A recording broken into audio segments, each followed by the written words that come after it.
하나님 말씀은 창세기 20장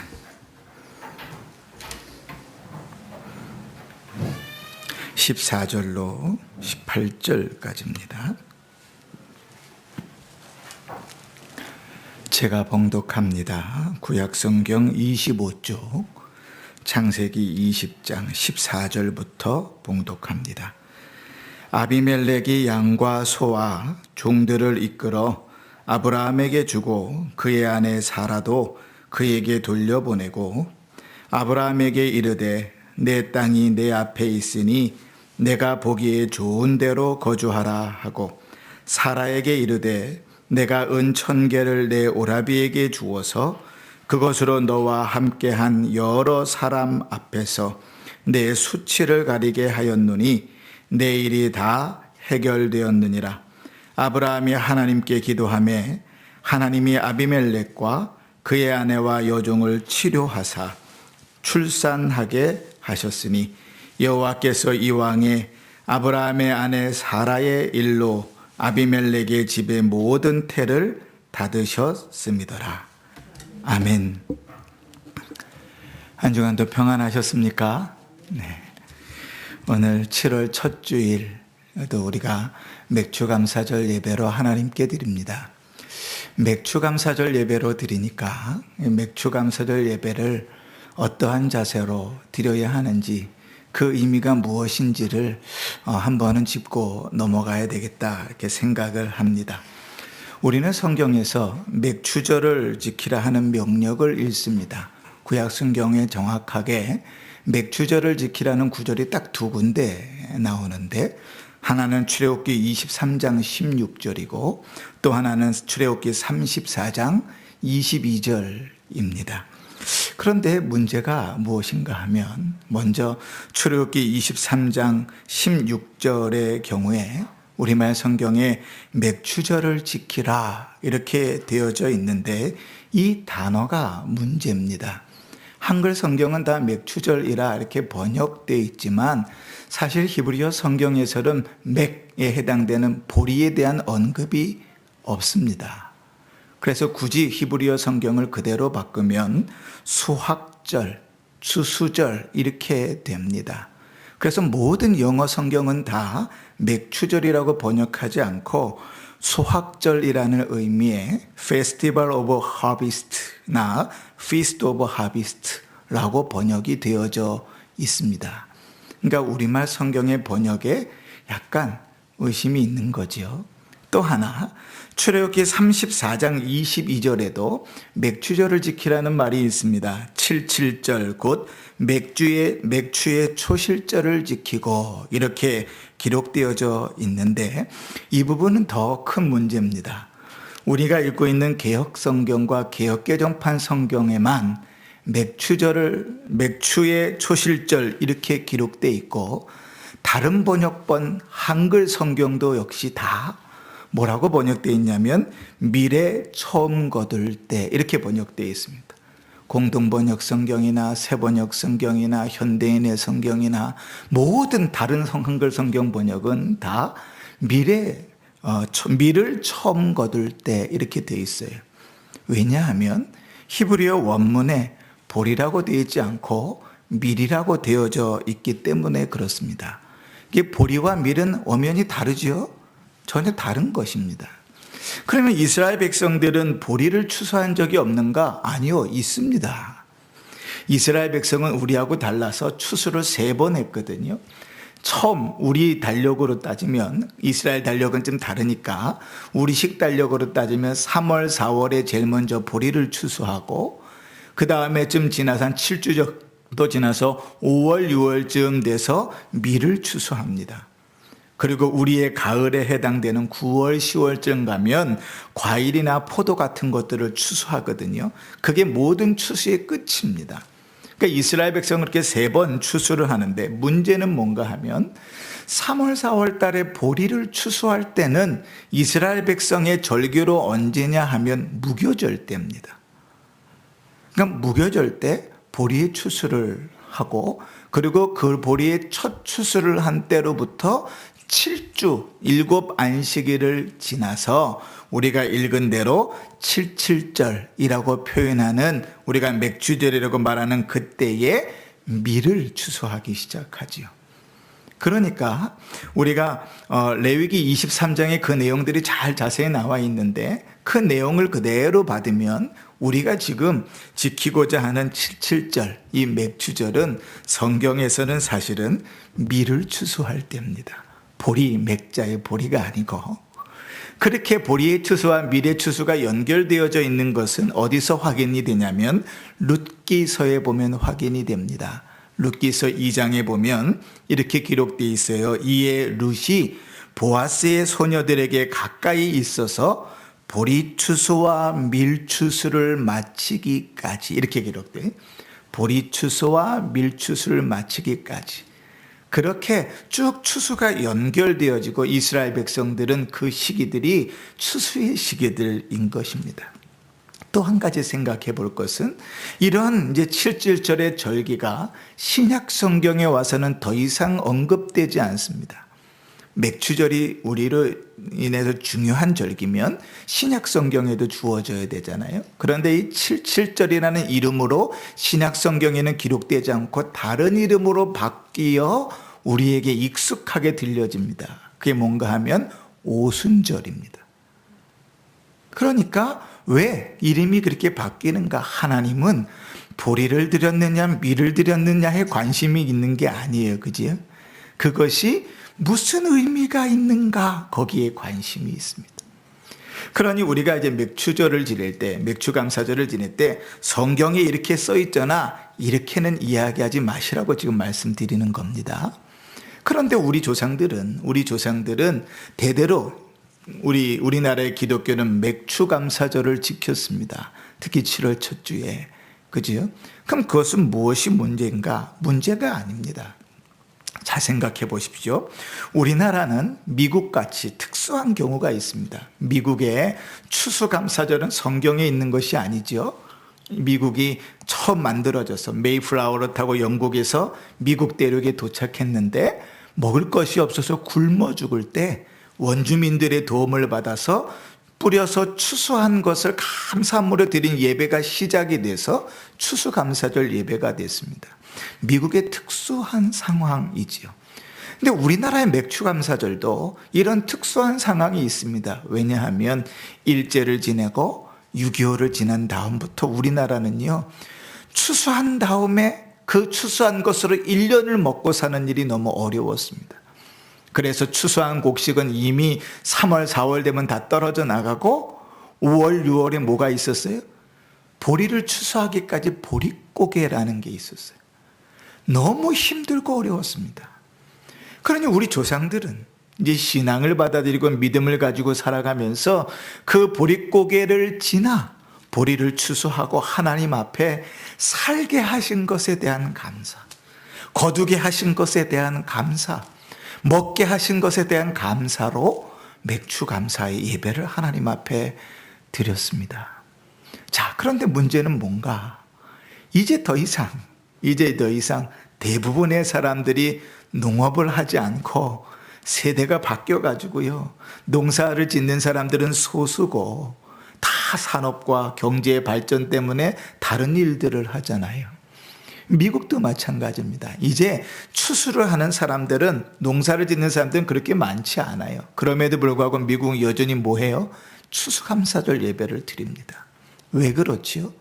그 기쁨과 그 감사로 하나님이 주신 것을 고백하는 것이거든요. 그러니 우리가 맥주감사절의 예배를 드릴 때 우리에게 2021년 올해 같은 경우에 1월부터 6월까지 반년을 하나님께서 어떻게 인도해 오셨는가를 계수할 수 없으면 우리는 이 맥주감사 예배를 온전히 드릴 수가 없습니다.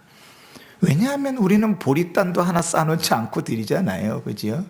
추수하는 사람도 아무도 없어요. 그지? 아무런 의미 없이 그냥 타이틀만 걸어놓고 행사를 치르고 헌금으로 돈이나 거둔다 이러면 그건 교회가 아니죠. 그지? 우리가 맥주감사절을 지낼 때 이때에 무엇으로 감사해야 되는가? 어떻게 이 예배를 드려야 되는가? 헌금을 하나님 앞에 드리면서 무슨 고백으로 드려야 되는가를 성경을 따라 정확히 알고 신앙의 삶을 사는 것, 그게 우리 교회가 추구하는 바이고 우리가 오늘 여기서 예배 드려야 될 의미입니다. 그러니까 우리 맥주감사 예배를 드릴 때 아무런 생각 없이 나드리지 마시고 잘 생각해 보십시다. 지난 반년 동안 하나님께서 어떠한 은혜들을 부어주셨는가 하는 것을 말이죠. 자, 그러면 오늘 우리가 이제 말씀과 관계해서요, 제목을 이렇게 정했습니다. 뭐라고 정했습니까? 감사할 수밖에 없는 이유, 이렇게 정했습니다. 그죠? 감사할 수밖에 없는 이유. 아이고, 그렇죠? 그럼 감사할 수밖에 없는 이유, 6개월을 돌아보면서 감사할 수밖에 없는가? 아니요. 섭섭한 것도 많고 속상한 일도 많고 감사하지 않을 이유도 너무 많은데 무슨 감사할 수밖에 없는 이유, 감사할 수밖에 없습니까? 이렇게 말할지 모르지만 오늘 말씀을 좀 듣고 나면 내가 감사할 수밖에 없구나 하는 것을 고백하게 될 것이에요. 우리는 어떤 존재인가 하면 경험하는 것에서 감사와 기쁨을 느끼고 또 경험하는 것에서 때로는 실망하고 실패하고 좌절하는 인생들입니다. 그래서 하나님께서 지난 6개월을 돌아보면서 무엇을 감사합니까? 그러면 우리는 뭘부터 생각하냐면 무슨 일이 있었지?부터 생각해요. 그죠? 월급일지 몰랐어. 감사할 일이지. 그죠? 직장을 잘 다니고 있어. 감사할 일이지. 큰 집으로 이사했어. 감사할 일이지. 이렇게 우리는 생각해요. 우리의 경험에 근거해서 감사의 이유들을 찾습니다. 그런데요, 반대로 생각해 보면, 난 6개월 동안 얼마나 힘들었는지 몰라. 감사하지 못하고, 코로나 때문에 다 힘들다고 직장에서 쫓겨났어. 감사하지 못하고, 다들 어렵다고 하니까 우리가 월급도 좀 깎자 그래서 월급도 깎였어. 감사하지 못하고, 우리는 그런 존재라고요. 그지? 그러니 우리가 경험하는 삶들 속에서 우리의 희비가 갈립니다. 근데 여러분, 믿음으로 살아가는 자는 무엇으로 감사하는가 하면 믿음으로 감사합니다. 그 수준에까지 올라가고 그러한 영적인 눈을 가질 수 있어야 비로소 하나님 앞에 온전한 감사를 드릴 수 있습니다. 오늘 우리가 이제 아브라함에 대한 말씀들을 지난주에 이어서 할 테니까 지난주의 배경은 이야기하지 않겠습니다. 아브라함이 그랄 땅에 가서 그의 아내를 누이라고 속여갖고 빼앗겨 버렸지요. 아무 일도 할 수 없는 상황이 되어져 버렸습니다. 그런데 여러분, 이 아브라함의 거짓말이 얼마나 심각한 문제였는지 아브라함은 사실 잘 모릅니다. 그가 생각할 수 있는 것조차 어느 정도냐면 20여 년 전에 애굽 땅에서 있었던 것과 같이 그런 일은 벌어지지 않기를 바랬지만 그 일은 물론 벌어졌지만 그것보다 더 심각한 문제는 뭐냐면 하나님께서 불과 몇 주 전에 아브라함과 사라에게 나타나셔서 뭐라 그랬죠? 내년 이맘때 사라 너에게 아들을 낳을 것인데 이름을 이삭이라 하라 그랬습니다. 그런데 이 아브라함이 그랄 땅으로 내려가서 자기의 아내를 누구라고 속였어요? 누이라고 속이고 그랄 왕에게 보내버렸지요. 그 순간 어떤 일이 벌어졌습니까? 하나님께서 그를 통하여 이삭을 보내시겠다는 그 언약을 망쳐버린 겁니다. 하나님께서 일하시겠다고 말씀하신 그 일들을 자기의 욕심과 자기의 거짓말과 자기의 협소한 생각으로 무너뜨려 버린 거예요. 여러분, 만약에 누군가에게 가서 이제 사라가 자식을 낳았습니다. 그것을 이삭의 아들이라고, 아브라함의 아들이라고 무엇으로 증명하겠습니까? 지금 상황이 이렇게 돼 버렸는데, 아비멜렉에게 팔려가 버렸는데, 그의 후궁으로 가버렸는데, 그가 아들을 낳을 그가 아브라함의 자식이라고 누가 인정해 주겠습니까? 요즘 같으면 유전자 검사하면 나오겠지만 아무도 믿을 사람이 없습니다. 누구의 자식이라고 믿는 게 더 낫습니까? 그럴 왕의 자식이라고, 아비멜렉의 자식이라고 믿는 게 훨씬 더 낫지요. 하나님이 명령하시고 말씀하신 그 일들을 아브라함의 그 행위 자체로 다 무너뜨려 버린 것입니다. 엄청난 죄를 지어버린 것이지요. 그런데도 아브라함은 그러한 죄를 지었는지조차도 모릅니다. 그런 큰 일이라고 생각했으면 그 정도까지 가지도 않았을 거예요. 그렇게 자기 아내를요, 첩으로 보내버렸습니다. 후궁으로 보내버렸습니다. 그리고 돌아와서 잠을 자는데 잠을 잘 잤는지 잠을 못 잤는지 우린 성경이 말씀하지 않으니까 알 길이 없습니다. 그런데 하나님께서 일하신 역사를 한번 보십시다. 시간의 순서에 따라, 성경의 기록이 아니고 시간의 순서에 따라 제가 처음부터 한번 짚어보겠습니다. 먼저 18절 보십시오. 여호와께서 이왕에 아브라함의 아내 사라의 일로 아비멜렉의 집의 모든 태를 닫으셨음이라. 아멘. 하나님께서 사라가 아비멜렉의 집으로 가는 그 순간에 어떤 일을 하셨다고 그래요? 그 집안의 모든 태문을 닫아버리셨어요. 여러분, 당신은 지금의 시대와는 좀 달려서 자녀를 낳는다는 것, 자녀를 많이 낳는다는 것은 복의 상징이라 그랬죠. 그럼 반대로 자녀를 낳지 못한다는 것은 어떤 의미라고 그랬습니까? 박복한 여자, 하나님으로부터 저주받은 여자, 이렇게 된다 그랬지요. 그죠? 그런데 하나님께서 애굽의 모든 사람들, 특히 아비멜렉의 집의 모든 사람들의 태문을 다 닫아버리셨습니다. 뭐 하셨다는 겁니까? 하나님이 저주를 내리셨다는. 아무도 아비멜렉의 집에서 아이를 가질 수 없도록 만들어 버렸습니다. 하나님의 일하심입니다. 두 번째, 6절로 넘어가 보십시다. 6절 중간에 보면 너를 막아 내가 범죄하지 아니하게 하였으니 여인에게 가까이 하지 못하게 함이 이 때문이라. 아멘. 이 말씀을 좀 곱씹어 보십시다. 자, 여러분 한번 생각해 보세요. 왕이 후궁을 들였습니다. 그러면 그날 밤에 동침을 하는 것이 정상입니까? 비정상입니까? 정상이죠. 그죠? 왕이 후궁을 들이고 그날 밤에 함께 밤을 지내는 것이 정상입니다. 그런데 오늘 6절에 하나님 어떻게 하셨다고 표현하냐면 이렇게 표현합니다. 내가 너를 막아서 여인에게 가까이 하지 못하게 하였다. 어떠한 상황이 벌어졌는지 우리는 모릅니다.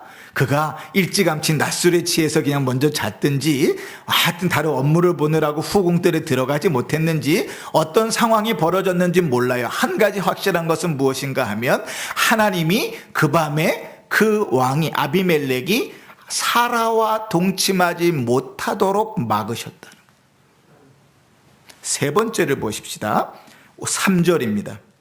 그 밤에 하나님이 아비멜렉에게 현몽하시고 그에게 이르되, 하나님께서 아비멜렉에게 경고하시기 위해서 그의 꿈속에 나타났습니다. 그죠?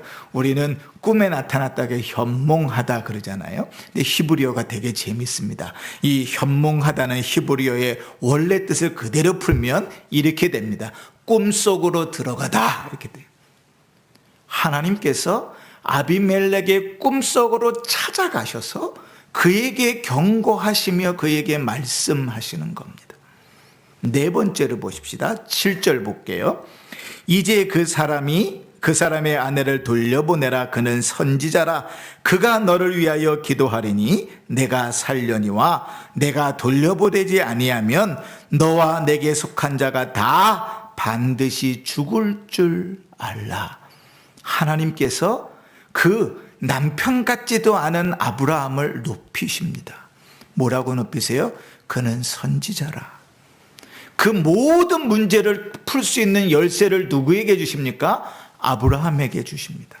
그가 기도하면 살 것이다. 그죠?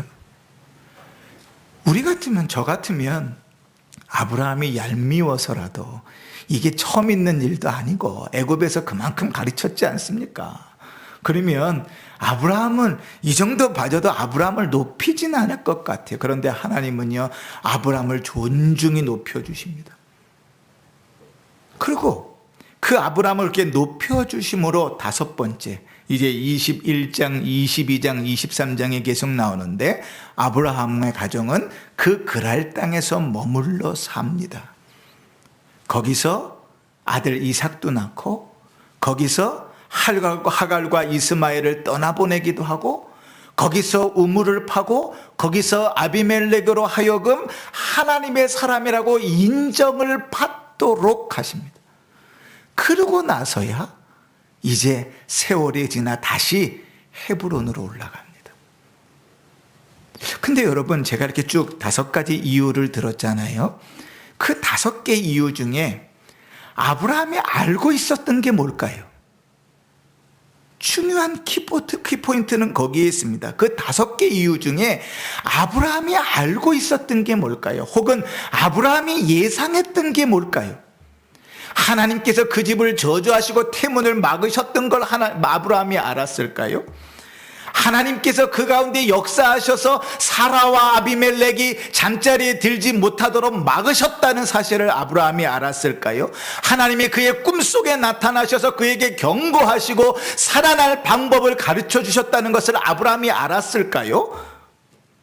하나님께서 그런 아브라함이라도 그를 높여주셨다는 사실을 아브라함이 알았을까요? 아니요.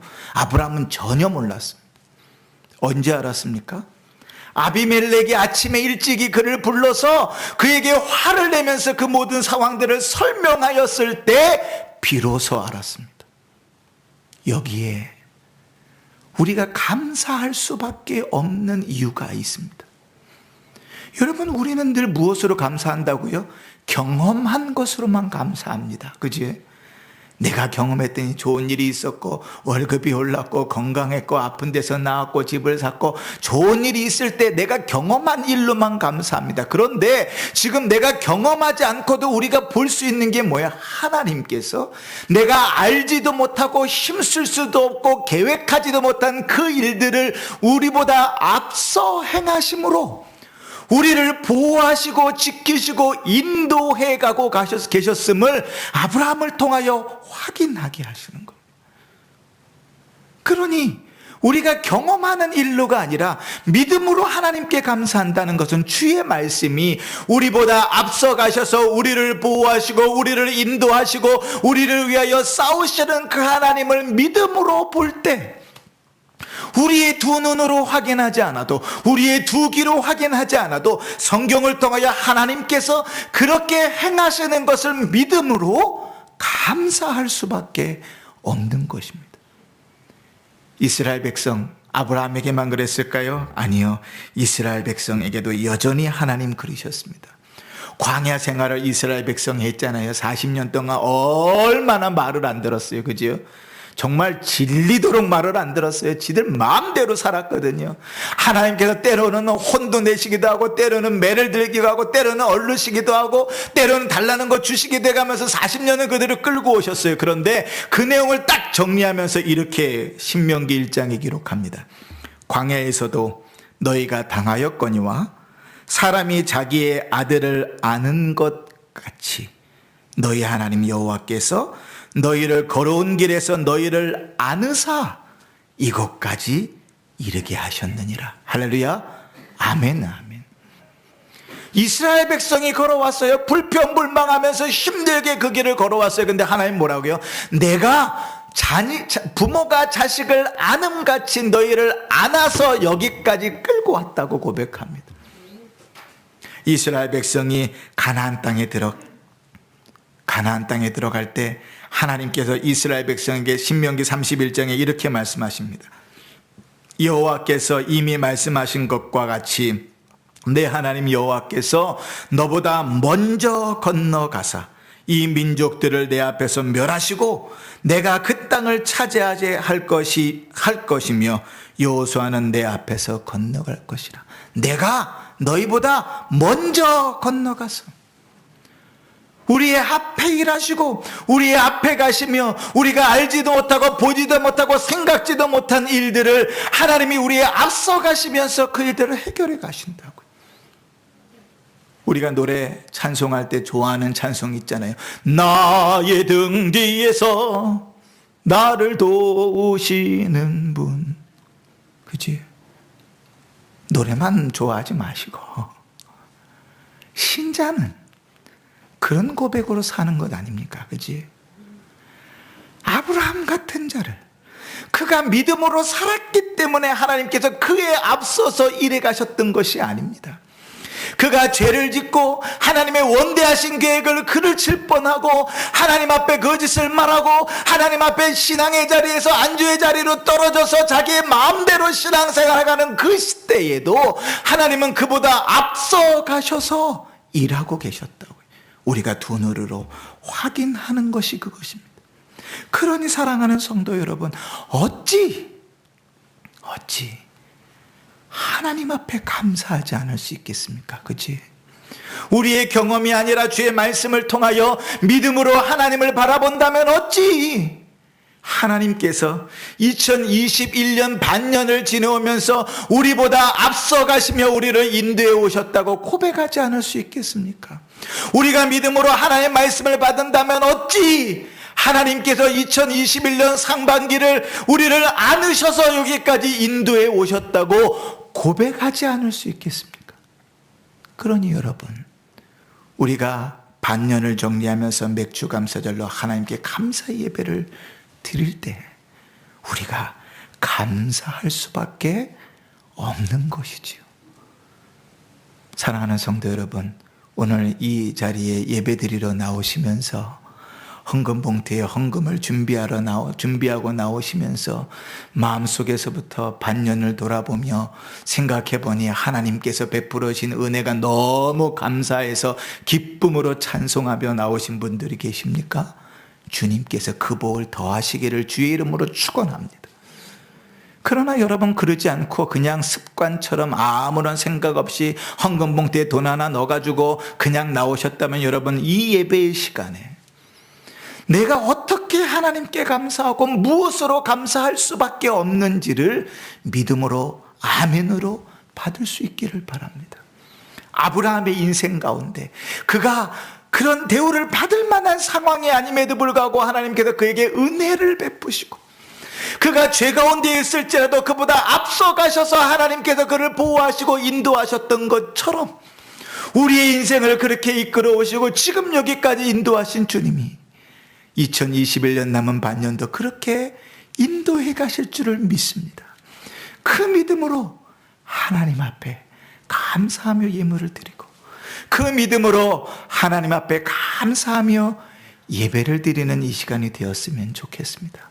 그래서 예배를 드리고 한 주간을 살아갈 동안에 나는 알 수 없지만, 나는 생각조차 할 수 없지만 주님 말씀하신 대로 믿음으로 내 앞서 일하시고 나를 안아 이끌어 가시는 그 하나님을 바라보며 감사하며 찬송하며 사랑하는 은혜가 있기를 바랍니다. 오늘 하루도 이번 한 주도 또 2021년 주어진 마지막 반년도 그 은혜와 감사로 주를 찬송하며 살아가는 복된 성도들 되시기를 주의 이름으로 축원합니다. 아멘.